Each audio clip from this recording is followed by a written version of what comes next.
ఇష్టం వచ్చినట్టు వార్తలు రాసి జగన్ని దళితులకి దూరం చేయాలనే ఒక కుట్రని చంద్రబాబు నాయుడు దళితుల ఆపద్బాంధవుడని, దళితులంతా చంద్రబాబు నాయుడుతో ఉన్నారని ఒక చిత్ర విచిత్రాలతో కూడినటువంటి ఒక వార్త ఈరోజు ఈనాడులో చూశాం.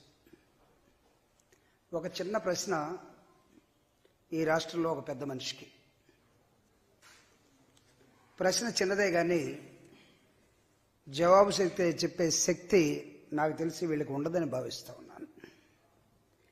జగన్ చేతుల నిండా దళితుల నెత్తులు, కానీ రామోజీరావు చంద్రబాబు నాయుడు ఉల్లంతా దళితుల రక్తంతో నిండిపోయిందే కదా.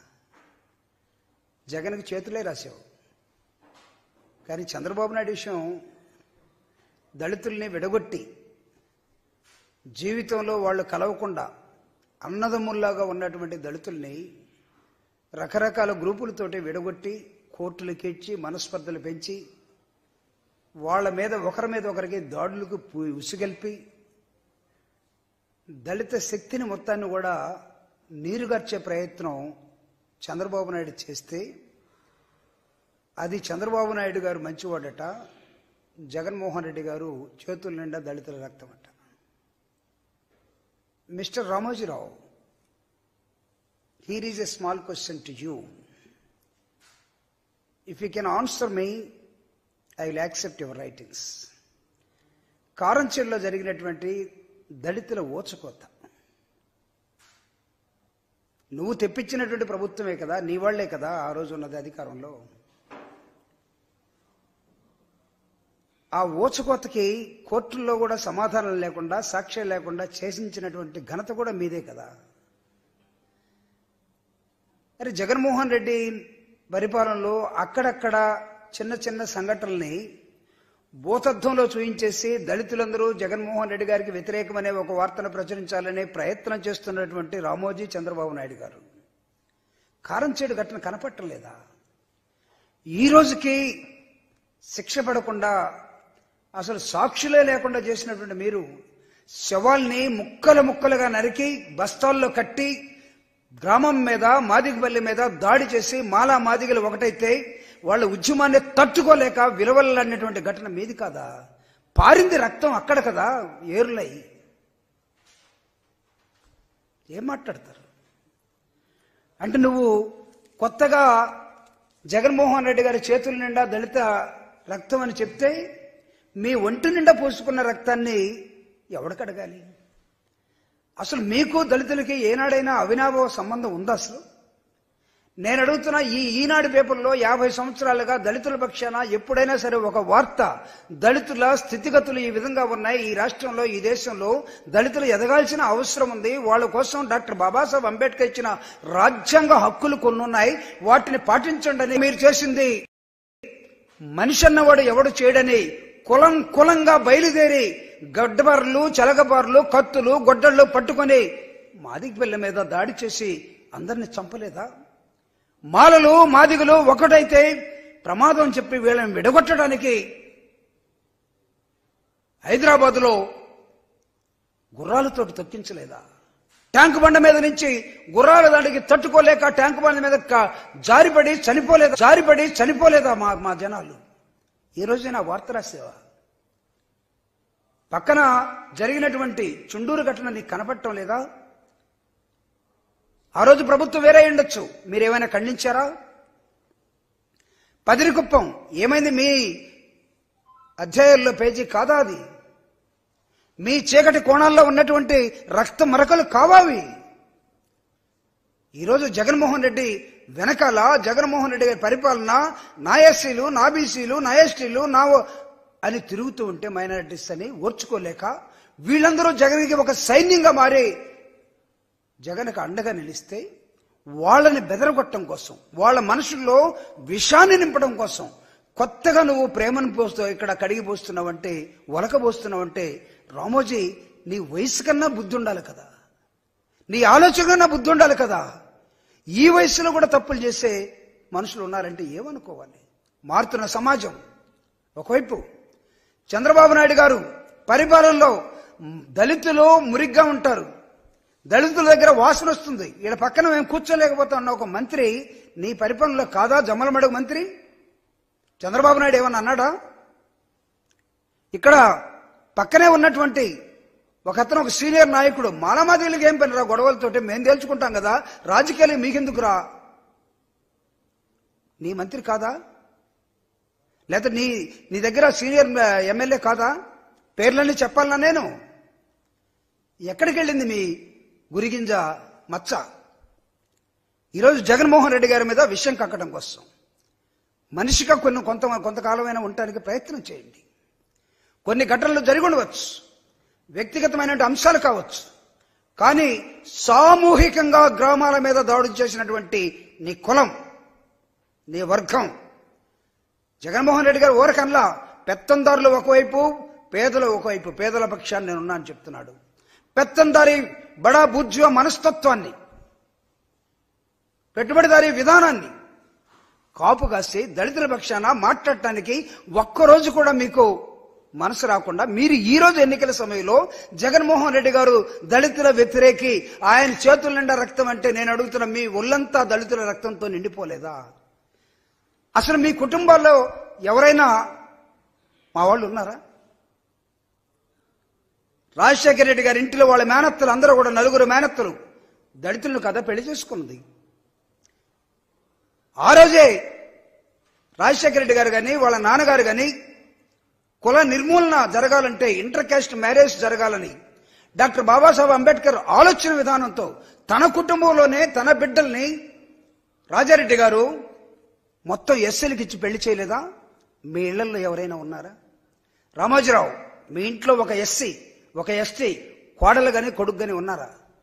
చంద్రబాబు నాయుడు, ఎక్కడ ఏం ఊడిపోతాయో, ఏం ఆస్తులు పోతాయో, ఏం పదవులు పోతాయని మేనరికాన్ని తీసుకొచ్చి కట్టి ఎక్కడైనా మీ బంధువుల్లో ఎస్సీని చేసుకున్న చరిత్ర ఉందా? మా ఆకలి ఏంటో మీకు తెలుసా? మా లోపల ఉన్నటువంటి దుఃఖం ఏంటో మీకు తెలుసా? ఇంకెంతకాలం తొక్కాలని చూస్తారయ్యా? ఇంకా ఎన్ని విషయపు రాతలు రాయాలని చూస్తారు? ఈరోజు 2,70,000 కోట్ల రూపాయలని జగన్మోహన్ రెడ్డి గారు పేద వర్గాలకి ప్రభుత్వాన్ని పంచిపెడితే, చంద్రబాబు నాయుడు గారు 14 సంవత్సరాల తన పాలనలో ఏ రోజైనా పేదవాళ్ళకి ఏమైనా ఇచ్చాడా? పెట్టుబడిదారులను ఒకవైపు, బడా భూస్వాములను ఒకవైపు, మొత్తం అగ్రవర్ణాలను తీసుకొని పేదల రక్తంతో కదా మీరు ఆస్తులు పెంచుకుంది. మా స్వేదాన్ని, మా రక్తాన్ని స్వేదంగా మార్చి ఇస్తేనే కదా మీరు ఎదిగింది. What you are talking now? Control your tongue mister Ramoji. Try to stop bloody nonsense writings. Do you think that మాకు చదువురదు అనుకుంటున్నావా? మేము విశ్లేషణ చేయలేమనుకుంటున్నావా? ఏ పాలకుడు మా పక్షాన ఉన్నాడో మేము గ్రహించలేమనుకుంటున్నావా? ఎందుకు మీరు రాజశేఖర రెడ్డి గారిని చూసి ఉచ్చబోశారు? మీ కొడుకంతా వయసు ఉన్నటువంటి జగన్మోహన్ రెడ్డిని చూసి అన్ని తడుపుకుంటున్నారు కదా. ఇప్పుడు నిన్న కదా మీరు మళ్ళా ఒక మర్డర్ చేయాలని చూసింది. కణితికి తగిలింటే జగన్మోహన్ రెడ్డి గారు ఉండేవాడు కాదు కదా. మీరు ఏ విధంగా ప్లాన్ చేశారు? వస్తుంది ఇన్వెస్టిగేషన్, కాచుకోండి. దీని వెనకాల చంద్రబాబు నాయుడు లేడా? దాని వెనకాల ఉన్నటువంటి అతను నిలబెడుతున్నటువంటి ఎమ్మెల్యేలు లేరా? ఇన్వెస్టిగేషన్ ఉంది కాబట్టి నేను పేర్లు చెప్పదలుచుకోలేదు ఇక్కడ. అరే నీ డ్రామాలు అర్థం కాదా జనాలకి? నీ కూటమి ముక్కలై బద్దలై ఓట్ ట్రాన్స్ఫర్ గాక పక్కన తెచ్చుకున్న నటుడు స్టేజీల మీద నటిస్తూ ఉంటే, క్రాప్ ఇలా ఎగరేసి నీ పక్కనే ఉండి నటిస్తూ ఉంటే నువ్వు చూస్తూ లేవా? డూ యూ థింక్ దట్ కాపులేమన్నా, కాపు సోదరులేమైనా నీ వైపు ఉన్నారని భావిస్తున్నావా? కాపు ఉద్యమకారుడు ముద్రగడ పద్మనాభం ఇంటి నిలబడాడో తెలియట్లేదా? నాకు కాపులకి సంబంధం లేదు, నాకు అందరూ ఒకటి అని చెప్తున్నటువంటి మీ పవన్ కళ్యాణ్ మీ కూటమిలో భాగస్థుడు కదా? మీ కూటమిలో నీకు బీజేపీ వాళ్ళకి బోకర్ కాదా అతను? ఏం రామోజీరావు, మీ బ్రోకర్ పాత్ర ఏంటి? మీ బ్రోకర్ ఇచ్చిన 21 సీట్లలో ఎస్సీలు 29 స్థానాలుంటే, ఈ రాష్ట్ర అసెంబ్లీలో 4 స్థానాలు ఎంపీలుంటే పవన్ కళ్యాణ్ ఎంతమందికి ఇచ్చాడో చూడండి. Except Razole and Gannavaram. What happen to other ఎస్సీస్? What happen to other STs? What happen to MP candidates? ఎక్కడయా మీరు మాట్లాడేది?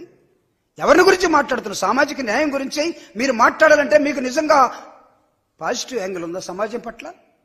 జగన్మోహన్ రెడ్డి గారు డాక్టర్ బాబాసాహెబ్ అంబేద్కర్ ఇచ్చినటువంటి సామాజిక న్యాయ సూత్రాన్ని పదవులు ఇచ్చే దగ్గర, కుర్చీలు ఇచ్చే దగ్గర ఎస్సీలు, ఎస్టీలు, బీసీలు, మైనార్టీలను కూర్చోబెట్టలేదా? అక్కడ కుర్చీలు లేవని, ఆఫీసులు లేవని మీరు రాయలేదా? మేము చూడలేదా? ఈ భారతదేశంలో దాదాపు 76 సంవత్సరాలుగా లేకపోతే 52 నుంచి వచ్చిన ఎన్నికల సమయంలో ఎవడు ఎంత మా వర్గాలకి గౌరవం ఇచ్చాడో మాకు తెలీదా? మమ్మల్ని గౌరవించిన వాళ్ళని, మాకు ఒక పూట అన్నం పెట్టిన వాళ్ళని జీవితాంతం రుణపడి ఉంటామన్న ఆలోచన కూడా మా దగ్గర ఉంది, కానీ మీ దగ్గర ఉందా? అరే మా బడుల్లో, మా గ్రామాల్లో మా పిల్లల కోసం జగన్మోహన్ రెడ్డి గారు ఇంగ్లీష్ మీడియం పెడితే తట్టుకోలేక ప్రతి ఒక్కడు బట్టలు తడుపుకొని వెంకయ్య నాయుడు దగ్గర నుంచి రామోజీరావు, చంద్రబాబు నాయుడు, మిగతా వాళ్ళందరూ కూడా పేదవాళ్ళకి, ఎస్సీలకి, ఎస్టీలకి ఇంగ్లీష్ మీడియం పెడితే మా ఇంటికి కూలి పనికి ఎవడొస్తాడు, మా అంట్లు కడటానికి ఎవడొస్తాడు, మా పొలాల్లో పని ఎవడు చేస్తాడు, మేము వదిలేసిపోయినట్టు మా అమ్మ నాన్న ముడ్డెవడగలుగుతాడు మేము అమెరికాలో ఉంటే అని మీరు దుఃఖపడిన ఘటన మాకు గుర్తులేదా? What bloody nonsense you people are trying to inject to this society. ఏమనుకుంటున్నారు? మీకు సమాజంలో అనేకమైన అంశాలు తెలియవు. మీరు ఒక వర్గం తరపున మీ పత్రికను నడుపుకుంటూ, ఒక వర్గానికి మీ పార్టీలు నడిపిస్తూ సమాజాన్ని మొత్తాన్ని నీరుగార్చినటువంటి విధానం, ఈ రోజు మీరు వదిలేసినటువంటి మిగిలిన సమాజాన్ని అప్లిఫ్ట్ చేయడం కోసం జగన్మోహన్ రెడ్డి గారు చేస్తున్నటువంటి సోషల్ జస్టిస్ ఎక్కడండి? 2,70,000 కోట్ల రూపాయలు ఈ రాష్ట్రంలో వాళ్ళు కదా జగన్మోహన్ రెడ్డి గారికి రాయి తగిలిందని ఏడుస్తూ కుంటుతూ రోడ్లెంబట చూడటం కోసం మాకు సహాయం చేస్తున్న ఈ బిడ్డని చంపేయాలని చూస్తున్నారని వాళ్ళు కదా బస్సు వెనకాల పరిగెత్తు ఉంది. ఈరోజు పేద వర్గాలుగా ఉన్నటువంటి సమాజంలో వాళ్ళు కదా జగన్ని ఆదరిస్తూ ఉన్నది. 14 సంవత్సరాలు నువ్వు ముఖ్యమంత్రిగా ఎవరికేం చేసావు చెప్పు ఒకసారి. చక్రం తిప్పానన్నావు పార్లమెంట్లో, లేకపోతే జాతీయ విధానంలో. నువ్వేం చక్రం తిప్పావు? తిరిగింది ఫ్యాను, చక్రం కాదు. నువ్వు అనుకుంటున్నావేమో ఏ రోజు కూడా దళితులని నువ్వు ఇంకా లోతుకెళ్తున్నావు. నేను బాలయోగిని స్వీకర్ చేశానంటున్నావు. బాలయోగి పార్లమెంట్కి చేరే ముందు ఎర్రమనాయుడికి నువ్వు అర్జెంటుగా బాలయోగి కన్నా ముందెళ్ళు, బాలయోగికి స్పీడ్ బ్రేకర్ ఒక సిగ్నల్ దగ్గర ఆగిపోతుంది, ఈ లోపల నువ్వు వెళ్ళు, నువ్వు స్పీకర్ అవుతావు అని చెప్పలేదా? బాలయోగి మీద నీకు ప్రేమలు చేసావా? ప్రెసిడెంట్ చేశానని చెప్తున్నావు నారాయణని నువ్వు ప్రెసిడెంట్ చేయటం ఏంటయా? Is already international ambassadors, it's a great Ambedkarite. అనివార్య పరిస్థితుల్లో వస్తారు. Where is your role? ఆ రోజు ఉన్నటువంటి ప్రధానమంత్రికి నేనే చెప్పానని నువ్వు చెప్పుకుంటే మేము నమ్మాలా? క్షిపణులు తయారు చేసినటువంటి అబ్దుల్ కలాం, ఆయనకి నేనే ఇప్పించానని చెప్తావు. అబ్దుల్ కలాంతో పనిచేసినటువంటి ఒక జూనియర్ మోస్ట్ ఇంజనీర్గా ఆయన దగ్గర పనిచేసిన వ్యక్తిగా నేను చెప్తున్నాను. అబ్దుల్ కలాం నాలెడ్జ్ ఎక్కడ? అసలు అబ్దుల్ కలాం తప్ప ఇంకొకటి ఎవడైనా భారతదేశంలో అంత సైంటిస్ట్ ఉన్నాడా స్పేస్ మెటీరియల్లో? అగ్ని గాని, త్రిశూల్ గాని ఇలాంటి స్కట్స్లు కనిపెట్టింది ఆయన కాదా? మీరు కనిపెట్టారా? ప్రధానమంత్రికి సైన్స్ అండ్ టెక్నాలజీ అడ్వైజర్గా వెళితే ఆయన్ని నేనే సెలెక్ట్ చేశాను, ఇంకా నయం ఆయనకి ఇంజనీరింగ్ సీట్ నేనే ఇప్పించాను అలా, ఆయనకి ఫీజు నేనే కట్టాను అలా. అరే ఇంత దౌర్భాగ్యం మీ దగ్గర ఏడుస్తూ ఉంటే దాన్ని ఎప్పుడు చూయించకుండా ఈనాడు పత్రికలో నువ్వు రాస్తున్నటువంటి ఈ చెత్త రాత దీన్ని ఎవడైనా చదువుతాడు అనుకుంటారా? దళితుల రక్తం అంట జగన్మోహన్ రెడ్డి గారి చేతులకు అంటుకుందట. స్నానం చేయండి, నువ్వు, రామోజీరావు, చంద్రబాబు నాయుడు మీరందరూ కలిసి ఒకసారి స్నానం చేయండి. స్నానం చేస్తే మీ శరీరం నుంచి దళితుల రక్తం పొరలుగా దిగి కిందకు వస్తుంది. మీరు హంతకులు ఇక్కడ దళితులను, నాట్ జగన్మోహన్ రెడ్డి. జగన్మోహన్ రెడ్డి దళితుల్ని డిప్యూటీ సీఎంలుగా కేబినెట్ లో మాలలు మాదిగలు ఐక్యంగా ఉండాలంటే నువ్వు చీలుస్తున్నా. ఇప్పటికీ నీ విధానం చీలికే కదా.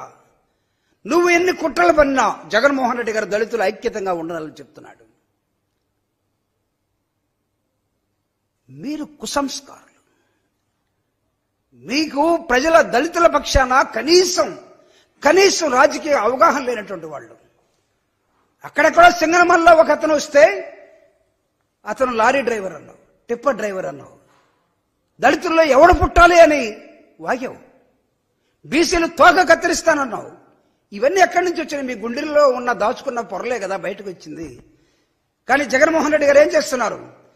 దళితుల్ని వాళ్ళ రాజశేఖర రెడ్డి గారి మేనత్తల దగ్గర నుంచి ఆ కుటుంబంలో పెట్టుకున్నటువంటి విధానం మొత్తం కూడా ఈ రోజు జగన్మోహన్ రెడ్డి గారు చేస్తున్నటువంటి అంశాలని ప్రజలందరూ కూడా హృదయాన్ని తీసుకుని ముందుకెళ్తున్నటువంటి నేపథ్యం కనపడుతున్న నేపథ్యంలో మీరు విషపు రాతలు రాయటం కోసం ఒక ప్రయత్నం చేస్తున్నారు. మీ విషపు రాతల్ని ప్రజలు నమ్ముతారని మీరు భావిస్తున్నారా? మీ దగ్గరికి ఎవరో ఒకరు ఎదురు వచ్చి ఉండొచ్చు, లేకపోతే మీ కాళ్ళ దగ్గర పడి ఉండవచ్చు. But rest of the Dalits they are living with self respect.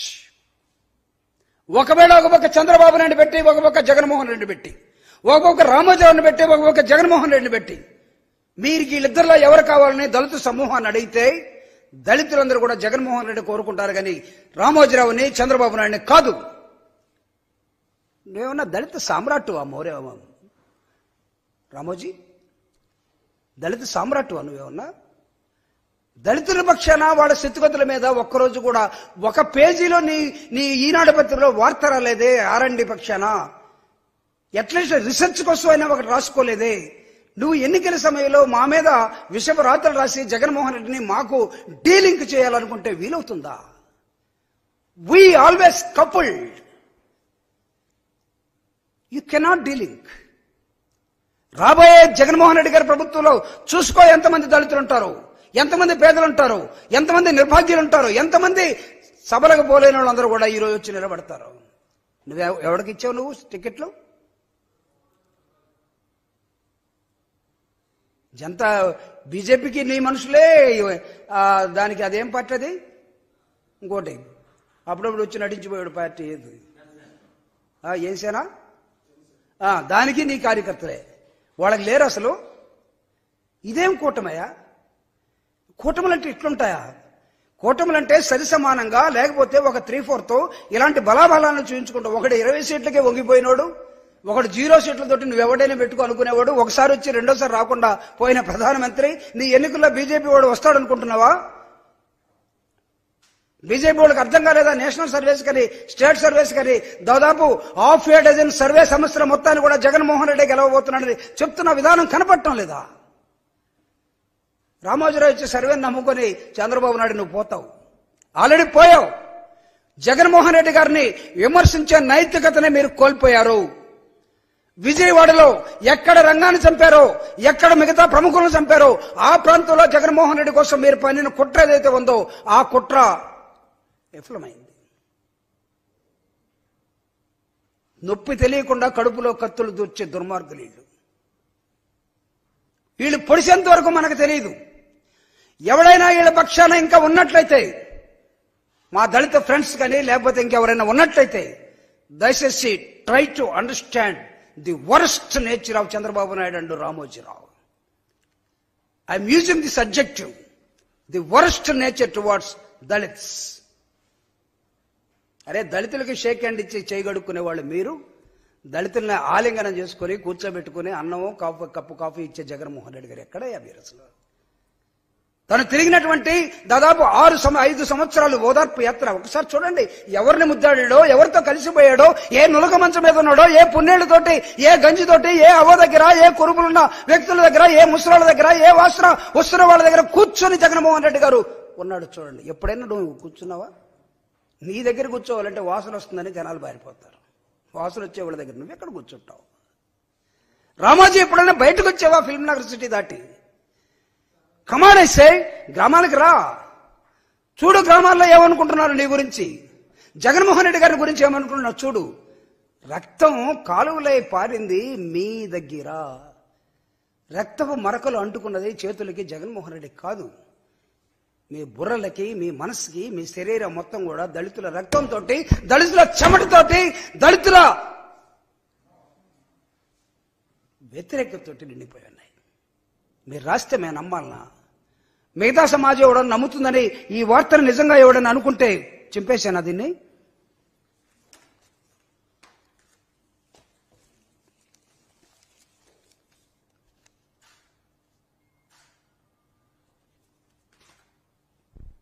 Try to understand the agony of Dalits. దళితుల హృదయాల్లో అగ్నిపర్వతాలు ఉన్నాయి కడుపులో. ఇంకా చెప్తున్నాను, అవి పేలటం స్టార్ట్ చేస్తే మీ పత్రికలు ఆగిపోతాయి. దళిత బాంధవుడు ఎవడో, దళిత వ్యతిరేకత ఎవడో మేము గ్రహించగలం. an ounce of practice is greater than a ton of theory అంటాం. అన్నమంతా పట్టుకొని చూడండి అవసరం, ఒక మెతుకు చాలు ఉడికిందా ఉడకలేదని. రామోజీరావు చరిత్ర, చంద్రబాబు నాయుడు పుట్టుక, వాళ్ళ రాజకీయ జీవితం, రాజ్యాంగ వ్యతిరేక విధానం, వాళ్ళు అనుసరిస్తున్నటువంటి దళితుల వ్యతిరేక విధానాలు ప్రజలు దాదాపు 40 సంవత్సరాలుగా గ్రహించడం లేదా? ఎంత గట్స్ ఉండాలి మీకు దళితులను విడదీయాలని? మీకు తెలుగుదేశం పార్టీకి దళితులు ఓటేయటం లేదు, కాంగ్రెస్ పార్టీకి ఓటేస్తున్నారు, తర్వాత జగన్మోహన్ రెడ్డి గారికి ఓటేస్తారు. వీళ్ళందరినీ దళితులు నిట్ల చీల్చినటువంటి ఆలోచన మీది కాదా? దళితుల్ని చంపినటువంటి చరిత్ర మీది కాదా? మానసికంగా దళితుల్ని చంపేశారు మీరు కొంతకాలం, శారీరకంగా చంపేశారు మీరు. మా శరీరాన్ని ఖండఖండాలుగా ముక్కలు ముక్కలుగా నరికి బస్తాల్లో పెట్టి కాలువల్లో పడేశారు. ఓ దుర్మార్గులారా, మీరా మాట్లాడేది జగన్ గురించి? మానవత్వం లేని మనుషులు మీరు. అసలు రాజకీయాలకే మీరు అంటరాని వాళ్ళు. మేము సమాజంలో అంటరాని వాళ్ళు అయి ఉండొచ్చు, రాజకీయాలు 40 సంవత్సరాలు నడపడానికే అంటరాని పార్టీగా మిమ్మల్ని వెలివేయాలి. అసలు నేర్చుకోండి. జగన్మోహన్ రెడ్డి గారి బస్సు యాత్ర కానీ, పాదయాత్ర కానీ, సంకల్ప యాత్ర కానీ, ప్రజా సంకల్ప యాత్ర చేసిన విధానాన్ని ఒకసారి చూడండి. సమాజాన్ని చదవటం పాజిటివ్ యాంగిల్ ఒకవైపు. చరిత్రలో అనేక మంది రాస్తారు. బిపిన్ చంద్ర రాసినటువంటి చరిత్రను ఒకసారి చదవండి మీరు. స్వతంత్ర పోరాటంలో ఘట్టంలో ఎవడెవడు నిజాయితీగా భారతదేశ స్వతంత్రం కోసం పోరాడాడో, ఎవడెవడు నక్కజిత్తులుగా ఉన్నాడో, ఎవడెవడు ఏ విధంగా ప్రదర్శించారో, రాష్ట్రం విడిపోయేటప్పుడు మీరు ఏ విధంగా బిహేవ్ చేశారో, రాష్ట్రం విడిపోయిన తర్వాత మీరు కడతానన్న రాజధాని ఏమైంది, రాజధాని ప్రాంతంలో దళితులకి పేదలకి భూములు కావాలంటే ఇక్కడ సోషల్ ఇంబ్యాలెన్స్ వస్తుందని చెప్పారు మీరు. రాజధాని ప్రాంతంలో దళితులు ఉండటానికి లేదా? డెమోగ్రఫిక్ ఇంబ్యాలెన్స్ అట. అదేంటో అంటే రాజధాని ప్రాంతంలో దళితులు ఎవడో ఉండటానికి లేదు. హైదరాబాద్లో చూడండి, అసెంబ్లీ పక్కన సెక్రటరీ పక్కన బస్తీలు ఉన్నాయి. అక్కడ చింతల బస్తీ అక్కడే ఉంది, లేకపోతే చిన్న చిన్న బస్తీలు అక్కడే ఉన్నాయి. So everything is a club by say. పరిపాలన అన్నా లేదా ప్రభుత్వం అన్నా ఒక చైన్ రియాక్షన్ తోటి ఉండే నేపథ్యం. ఇది ఎక్కడో చూడలేదు. చంద్రబాబు నాయుడు ఉన్న వాళ్ళకి మాత్రమే భూములన్నీ వాళ్ళకి ఇవ్వాలట, అక్కడ దళితులు కానీ పేదలు కానీ ఎవడు ఉండటానికి వీల్లేదట, వాళ్ళ దగ్గర వాసన వస్తుందట, వాళ్ళు సరిగా చదువుకోరట, వాళ్ళందరూ కూడా పేదవాళ్ళట, పేదవాడు వాసన లేకపోతే పేదవాడు నీడ ఏడ మీద పడకూడదట. నువ్వు ఎక్కడికి వెళ్తున్నావు? ఏ దశాబ్దంలోకి వెళ్ళి మాట్లాడుతున్నావు చంద్రబాబు నాయుడు? అతని తరపున వంతపడే లాయర్లు కానీ, అతని పార్టీలో ఉండేటువంటి వాళ్ళు కానీ ఏ కళ్ళు మూసుకుపోయాయా? చదువుకున్నారా లేదా? గాడిదిల్లారా? మీరు మాట్లాడే మాటలు, రాసే రాతలు కడుపు మండుతూ ఉన్నాయి. ఇది మేము ఆవేదనతో మాత్రమే మాట్లాడుతున్నాం. కడుపులో రగులుతున్నటువంటి ఆవేదనని అంబేద్కర్ వాదులుగా నడిబొట్టున డాక్టర్ బాబాసాహెబ్ అంబేద్కర్ విగ్రహాన్ని 125 అడుగుల విగ్రహాన్ని 81 అడుగుల ఫౌండేషన్ తోటి మొత్తం 206 అడుగుల విగ్రహాన్ని నిర్మిస్తే ఏ రోజైనా చంద్రబాబు నాయుడు వెళ్ళి తన ఎమ్మెల్యేలతోటో తనో లేకపోతే ఒక్కరోజైనా రాజశేఖర రెడ్డి గారి విగ్రహానికి పూలమాల వేసాడా? నీలంటోడు తాగుతాడని అందకుండా ఆయన పాదాలు మాత్రమే తాకాలని అంత ఎత్తులో జగన్మోహన్ రెడ్డి గారు పెడితే ఆయన పాదాలను మేమెక్కడ తాకాలని చెప్పి పాదాల దగ్గర పూలు కూడా పెట్టలేదే మీరు? ఇప్పటికీ అంబేద్కర్ విగ్రహాన్ని చూడలేదే మీరు? మిమ్మల్ని ఏ విధంగా మేము నమ్ముతాం? How can you say, how can you own Dalits? దళితుల్ని ఓన్ చేసుకోవాలంటే దానికి మనిషిగా ఆలోచించాలి. జంతు స్వభావంతో, నియంతృత్వ ఆలోచనలతోటి, నీరో చక్రవర్తి లాగా 75 ఏళ్ళు వచ్చినా సరే నేనేముంటాననే ఒక రంకు నినాదంతో. ఎవడా 75 ఏళ్ళు వచ్చిన తర్వాత రాజశేఖర రెడ్డి గారు చెప్పలేదా 60 ఏళ్లకో 65 ఏళ్లకో ఖచ్చితంగా రిటైర్ అయిపోయి కొత్త వాళ్ళకి అవకాశం ఇవ్వాలని చెప్పినటువంటి ఒక విధానం కనబడలేదా మీకు? మీ కొడుకునే దూరంగా పెట్టేశారు. పాపం మేమేం చేస్తాం? అతను మంగళగిరి అనమంటే మందలగిరి అంటాడు, అతను జయంతనం అంటే వర్ధంతి అంటాడు. అతనికి దానికి దీనికి తేడా తెలియట్లేదు. కాబట్టి ఇన్ని అంశాలు ఒకవైపు ఉన్నప్పుడు కొన్ని అంశాలను మీరు తీసుకొని మాకు భూతత్వంలో చూపించేసి జగన్ దళిత వ్యతిరేకంటే, జగన్కి పేదల చేతులకు రక్తం అంటుకుంటుందంటే దళిత వ్యతిరేకులు మీరు. మీ ఒళ్ళంతా పేదల రక్తంతో, దళితుల రక్తంతో నిండి ఉన్నటువంటి కూటమి మీది. మీ కూటమిని ఖచ్చితంగా బద్దలు కొట్టి మీరేదైతే నిర్మించాలనుకుంటున్నారో, మీరైతే అధికారం రావాలనుకుంటున్నారో, ఇది కల మాత్రమే. Highly impossible. Don't try to think that you will be coming to the power. No chance in Andhra Pradesh అనుకుంటున్నారు. చూడండి, రేపు జూన్లో చూడండి, రేపు 13 చూడండి. ఏ రోజు మీరు జగన్మోహన్ రెడ్డి మీద దాడి చేయించారు? ఏప్రిల్ 13 దాడి చేయించారు. ఎన్నికలు ఎప్పుడు జరుగుతున్నాయి? మే 13 జరుగుతున్నాయి. అంటే 13 అనే చరిత్ర ఒకటి కనబడుతుంది. ఏప్రిల్ 13 ఒకటి, మే 13 ఒకటి. మీకు రాబోయే సీట్లు కూడా 13, నాట్ ఈవెన్ 23. మీరు కూటమిగా వచ్చినా ఇంకొకటి వచ్చినా. Any questions? ఎస్, తీవ్రంగా ఖండించాం. అనంతబాబు అనేవాడు డోర్ డెలివరీ చూస్తే ప్రెస్ మీట్ పెట్టింది నేనే, పెట్టింది మేమే. అంటే పాత స్టోరీలు అన్నీ కూడా మళ్ళీ ఎక్కడ చెప్పడానికి నేను అందుకే చెప్పాను. వీటన్నింటి నేనేమన్నా అంటే వ్యక్తిగతంగా కొన్ని సంఘటనలు జరిగినప్పుడు అక్కడున్న 2 ఎమ్మెల్యేలకి పడక దానిలో నలిగిపోయినటువంటి వ్యక్తి మా సుధాకర్. పాపం మానసికంగా ఇబ్బంది పడ్డాడు. అంటే ప్రతిదానికి ఎక్కడో జరిగిందని ప్రతిదానికి జగన్ పుయ్యాలని చూడవకండి. జగన్ ఏ విధంగా తప్పించాడో, తరించాడో, ఎందుకు జరిగిందని ఇంటెలిజెన్స్ వాళ్ళని, పోలీసుల్ని మొత్తాన్ని పెట్టి జగన్ ప్రశ్నించిన విధానం మేము పత్రికలు చంద్రబాబు నాయుడు లాగా ఉత్పత్తి చెప్పుకోలేకపోవచ్చు. ఇదేనా ఇంకేమనుందా మీ ప్రశ్న?